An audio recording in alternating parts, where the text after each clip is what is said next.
How does a man build a multi-billion-dollar industry from scratch? Ray Kroc was such a man, and after the age of 50 was the first time when he'd even considered about getting into the fast food business. And a decade later, he was a millionaire. Today, we have a guest from McDonald's Canada who is a senior executive and who will be talking about McDonald's past, its present, and its future plans. Stay tuned for Careers.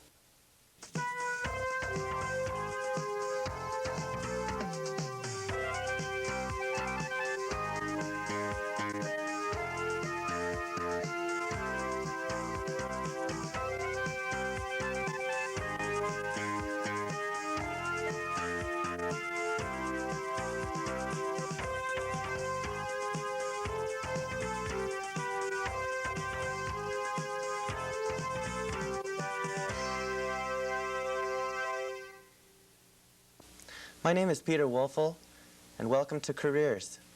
My guest for today is Hal Gregory, who is Vice President and National Director of Purchasing for McDonald's Canada. He has been with McDonald's for 20 years, and his greatest area of expertise is in the area of operations. Welcome to the show, Hal. Thank you very much, Peter. It's a pleasure to be here. Thank you. It's a pleasure for us to have you here as well. Before we get into talking about how McDonald's started, I'd like to know a little bit more about how you started. Whatever attracted you to getting into McDonald's in the first place? Oh, that's interesting. When McDonald's first started in eastern Canada, it was in a city called London, Ontario. And at that point in time, I was working for a grocery chain, one of the big ones in Canada. And McDonald's opened just up the street from us. So at lunch hours, I'd go up to McDonald's when they opened. Mm-hmm. And while I was going to school, I had some background in the restaurant industry. I used to work in restaurants and down in Springbank Park and really enjoyed it. Mm-hmm. And I got to meet the manager of the restaurant. I knew some people that were working there. And one night we were talking and they said, why don't you come to McDonald's and apply for a job? And I thought, that's an area I've always enjoyed, and why not? So I handed in my resignation and started working for McDonald's. Mm-hmm. I started as crew. My first job there was to clean all the equipment before we opened. Then once we were open, to grill the hamburgers and serve them. I see, I see. What kind of career path did you take after having joined? I understand when in the fast food business in general, when you do start, you really have to pay your dues. There's long hours involved. And well, it's not as bad today as it was years ago, but is that right? When we were first starting out in Canada, mm-hmm. we were all pretty green at it, and mm-hmm. it's true. In those days, there were long hours. Mm-hmm. But I think the main thing was everybody enjoyed what they were doing. Right. So as I mentioned to you, I started working on the grill area, and within a couple weeks I was up at the front counter serving our customers. And then a month later we opened our second location, which was in Brampton, Ontario. So the manager at that time asked me if I'd be interested in going to the Brampton location as a assistant manager trainee. And I said, sure. I was young and single at that time, and mm-hmm. I thought that'd be a great challenge. So I went there, and then we opened our first store in Toronto, Keogh Street. I went there as assistant manager. Then we opened in Hamilton. I went over to Hamilton as store manager. And then a year later, I came back to Toronto as an area supervisor. By that time, we had, I think 5 or 6 restaurants open in the Toronto area. I came back as a supervisor. I see. Is that a natural progression for somebody normally to go from assistant manager to a supervisor? Yes. Yes, that's within the McDonald's organization. Right. Everyone, sorry, Peter. Sir, go ahead. Everyone that does become a supervisor with us goes through that progression. We do not hire supervisors or managers. We start people as a manager trainee, and then they work their way up from there. Mm-hmm, mm-hmm. So you only hire, or rather promote from within? Exactly. Mm-hmm. I see. Somebody cannot come in off the street and say, I'd like to be a manager in charge of marketing or something like that. They can say that, but it's not going to work. Well, eventually, maybe it will. It's a great goal to have, but they start as a manager trainee at the restaurant level. Mm-hmm. Okay. I guess in this way, they also get the operational training, and they really know what they're talking about later on when they get to more senior levels. That's right. Mm-hmm. For sure. After having become a supervisor, you currently are Vice President of Purchasing, National Director of Purchasing. Did you have to go through a few other steps before becoming that? And just In the early days, we were jack of all trades. We did our own Yeah. purchasing. We did our own marketing. We did everything ourselves. And as the company grew, we grew along with it. So from, as I mentioned, supervisor in Toronto, I moved on to Ottawa, and we opened that market as an area manager. Then back to Toronto as special projects manager, where I got involved in opening the Metro Toronto Zoo. I was responsible for that. Oh, really? So I really got into purchasing there because we put on a lot of new items added to our menu because of our contract with the zoo. They wanted to have hot dogs, ice cream. That's when we first got into soft ice cream, and today it's in every McDonald's worldwide. And so a lot of items like that I got involved with. And then I went on to become operations manager, and in 1977 moved to Montreal, where I was regional manager. And in my job as regional manager, I looked after purchasing, marketing, training, operations, field service, translation, all the different departments. So I got a real Translation. Well, I guess for the Quebec market. Right. Right now we have 5 people full-time just in our translation department. We generate so much mail at McDonald's, and it's necessary for us, for our French store managers and crew people, to translate everything into French. We operate the company in Quebec in French. Right. I understand that you knew Ray Kroc personally, who founded McDonald's. What kind of man was Ray Kroc? Ray was a very basic guy. He was a firm believer in McDonald's: quality, service, cleanliness, value. That was his motto. I first met Ray back in 1969. I'm sure you've heard of our Hamburger University. Well, at that point in time, being as we were just starting up in Canada, at the final banquet, Ray Kroc said, "Now, I know there's a Canadian chap here. Where is he?" And so I put up my hand, and he came over and started talking with me. And gee, we spent about an hour and a half talking. That's how I first got to know him. And then he used to come up to Canada quite often to visit the restaurants. He was always proud of Canada, and I got to know him a little better. And I'd see him quite often at our conventions, or in Chicago, or I was at his birthday party in San Diego, and got to know him fairly well. Very down-to-earth guy. And Really? He must have been a super salesman to try and get an industry like McDonald's going from scratch. I understand because he came from being a salesman of paper cups. He started with a company in the U.S. called Lily Tulip, and they sold the paper cups for soft drinks or for milkshakes. And then he was working with the company. He still had the Lily Tulip sales territory, I believe, but he was also selling for a company called Prince Castle, who make, if you know, in the old days when you made a milkshake, you put it on a spindle and whip it up. Well, Prince Castle made what they call multi-mixer that would do 5 milkshakes at one time. And he was the regional salesman for them, working out of Chicago, and got an order from a restaurant in San Bernardino, California. They ordered 5 of his machines. Well, 5 that can do 5 milkshakes at once. He says, there isn't a restaurant around that would have any use for 25 milkshakes at one time. And they said, "No, we want 5. That's the way we sell our milkshakes." He flew down to St. Bernardino to see the operation. And he was so impressed with it, he stayed for 2 extra days and talked to the brothers. They were actually Dick and Mac McDonald, were the 2 brothers that started the original McDonald's. And he tried to talk him into franchising the restaurant concept and getting more of them throughout California. With his goal in mind was, the more they opened, the more multi-mixers were going to sell. And the brothers just were not interested in expanding. And They weren't interested in expanding themselves? no, they were quite happy with what they had. They were doing a great business. They didn't really, I guess they felt they had enough. And before he left, he managed to talk him into getting the franchise, exclusive franchise rights for the McDonald's system. And he Worldwide? Now, at that time, whether it was worldwide or not, I guess it would have. They weren't thinking worldwide in those days. He was thinking of a couple in Chicago. Right, right. And he went back to Chicago and opened up his first McDonald's in Des Plaines, Illinois. I heard one of the reasons why he wanted to get the McDonald's system going was not so much as to try and get to make money from McDonald's stores, but rather to try and sell more multi-mixers. Well, that's true. Exactly. That really was his main drive in those days. Yes, initially that's what he thought, but once he got into it, then he loved the business. He thought, this is great.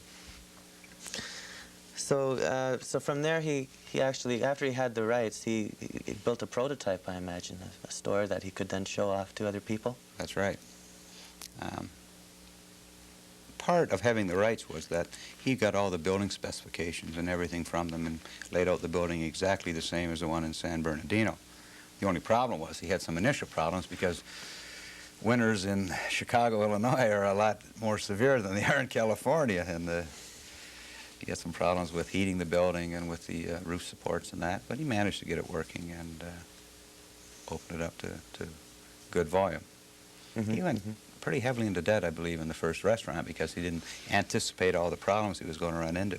Right. But as I say, eventually he got it open. So I guess he needed enough money to get the first store going, but then after that he would try to sell that idea to other people who would be funding the building of other stores. That's correct. Is that right? Yes. But to get a system like this going right across the United States, or worldwide for that matter, must take a lot of money. It would today. But as I say, with Ray, it was one store at a time, and that's how he operated. One at a time. I don't think in the early days he had goals of 500 stores or 1,000 stores, or as you know, today we have 10,000 restaurants. He didn't think in those terms. He thought one at a time. He made sure every restaurant was working properly before he'd move on to the next one. And so put a lot of what he called TLC, tender loving care, into each restaurant. I understand that they formed a company called the Franchise Realty Corporation, which helped them try to expand and get some more. In those early days, were they thinking about having some company-owned stores, or were they just thinking about franchises at that time? Because right now there's a lot of stores that are company-owned. Is that not true? That's correct. In Canada, approximately 35% of our stores are company-operated, and 65% are franchised. Now, in the States, we have a higher percentage of franchise restaurants and slightly less company-owned. But initially, Ray would franchise the restaurants, and it was only later, once he started building up a cash flow, that he went more and more into company-operated restaurants. He felt it was necessary to maintain our standards, our controls, to source new product ideas, that we have a strong company operating base to work from. Well, I was reading in a book called Grinding It Out. I guess it was written by Ray Kroc. Right. That's gave me a little bit of background so I can ask some half-intelligent questions from I hope you. I give you half-intelligent answers. The idea of this Franchise Realty Corporation was to try and convince landowners to give the down payment, to lend the down payment to McDonald's in order that they would have the money to put up a building on that site. Was that not the way it worked? That's correct. Basically, what you're saying is right. It was more... But why would a landowner do that? Because we would then sign a 20-year lease with him whereby he could recoup all his money plus his profit. Rather than the land just sitting vacant, he would have a tenant on there, which at that point in time looked like to be a viable business, and he would have a 20-year lease with us. Yeah, I guess that sounds like a kind of a sweet deal. I guess you'd have to have some pretty good salesmanship to convince the landowner that he wasn't going to be losing his money. Oh, Ray was a good salesman. He was also saying in his book, however, that he didn't think that something like that could be repeated again today, because there is a lack of fringe property available in the large cities, for instance, where landowners are willing to take this kind of a risk, because there's so many people who would, or so many potential franchises today that would be just willing to jump in there and pay cash from day one. You think that's probably true, or do you think that a system such as McDonald's could be started again today, either in the fast food business or maybe into some other franchise type of system altogether? Absolutely.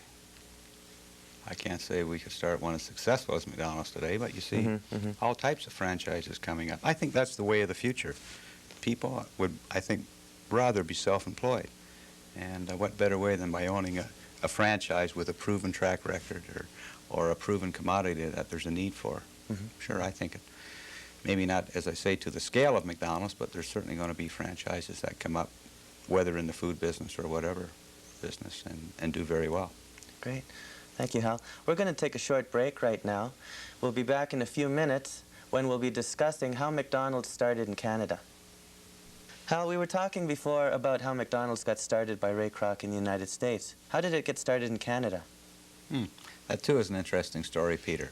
Our president, George Cohan, 20 years ago, was a young labor lawyer, but a lawyer whose firm specialized in labor in Chicago, Illinois. And one day a client came into him and said, "I'd like to acquire the rights to McDonald's in Hawaii, and I think I have a good chance of doing it. Could you represent me and help me negotiate a good deal?" George said, "Sure, I'd be happy to get involved." So George got involved. Many meetings with McDonald's. The end result was his client did not get the rights to McDonald's in Hawaii for whatever reason, I don't know. But George ended up with the rights to McDonald's of Canada. I guess Ray Kroc and Fred Turner were so impressed with the caliber of George, they wanted him in the system one way or another, and they were successful. Gee, that's quite interesting. Probably George Cohan and his client weren't friends after that anymore. Oh, I don't know. I guess sometimes these things happen. So George Cohan, he became a licensee in Canada? Right. He became the licensee for McDonald's Restaurants of Canada, Eastern Canada. Oh, I see. At that point in time, he had Ontario, with the exception of Ottawa. Okay. And the Maritime provinces. And there was another licensee for the rest of Canada? There was a licensee that had the Western provinces, a fellow by the name of George Tidball. Mm-hmm. I'm sorry, go ahead. Is that system still existing today? There's one licensee for the West and another one for the East, or? No, in 1971, I guess Ray Kroc and Fred Turner felt that, boy, McDonald's Canada sure does have some potential. We can see a market there for McDonald's. And unfortunately, as we were talking earlier about the way we were spread out in Canada, we really weren't setting the world on fire in terms of profit. Mm-hmm. And we were approached, George was approached, to see if he'd be interested in selling the company. So in 1971, McDonald's Restaurants of Canada was formed as a wholly owned sub of McDonald's Corporation. Okay. George Cohan stayed on as president. A fellow by the name of Ed Garber, who was executive vice president and part of the original partnership for Eastern Canada, stayed on as well. And it all went under one roof. Okay. And now all of Canada is being controlled from McDonald's Canada here at, I guess your office is at Don Mills? And Right. Our head office for McDonald's Restaurants of Canada is just off the Don Valley Parkway there at Winford Drive. Ah. You see our building if you're driving down the Don Valley. Mm-hmm, mm-hmm. I understand that the market here in Canada is actually very lucrative for McDonald's, even more so than maybe the U.S. market. Our average store volumes are considerably higher in Canada than they are in the USA. That seems surprising. Well, in the early days, they were probably doing double the volume that we were. In the early days when I first started, you go down to a convention, you're from Canada, and everyone would laugh at you. Boy, you poor guys up there, how can you run those restaurants? But today, things have turned around dramatically, and we're probably the highest volume major market in the McDonald's system today. That's fantastic. What do you think accounts for that success? Well, I think there's several reasons. I don't think in Canada today we have the competition that they do in the U.S. in terms of fast food. I think we run a pretty darn good operation, too. How is the company doing today? Let's say in terms of sales. How many years has it been in business now? Well, as I say, we started in 1967 was the first store in Vancouver, BC. With George Cohan in Eastern Canada, our first store opened in November of 1968. So in I guess about just over 20 years, you have made some major expansions. We've gone from one store to we're up over 550 restaurants today. It's incredible. Well, one thing's for sure, McDonald's has really made a major impact on today's society. It's even changed people's eating habits. I think there's some truth to that. I think a lot more people are certainly eating breakfast now. Once we went into the breakfast business, we helped develop that market. And, of course, the hamburger market, too. I understand you also supply nutritional information. Some people are skeptical about shopping, I guess, at McDonald's or other fast food chains for that matter, because they feel that maybe they're getting too high cholesterol or too high a calorie content in their food. But I noticed the other day when going to McDonald's that they're actually handing out some pamphlets which show you exactly what you're getting. Well, you know. And it didn't look nearly as bad as I thought it would be. No. We're your basic food, you know, your meat, bread, potatoes, salads now. And yeah. Certainly if you have every meal at McDonald's, it would not be good for your health. But I think McDonald's is part of a well-balanced diet. I think there's a place for us there. And we're conscious of nutrition today, much more so than in the early days. We've gone to vegetable shortenings. We've lowered sodium in our products, so there's not as much salt. And we're constantly trying to improve products. Our buns are enriched with vitamins. Whatever we can do, we like to do.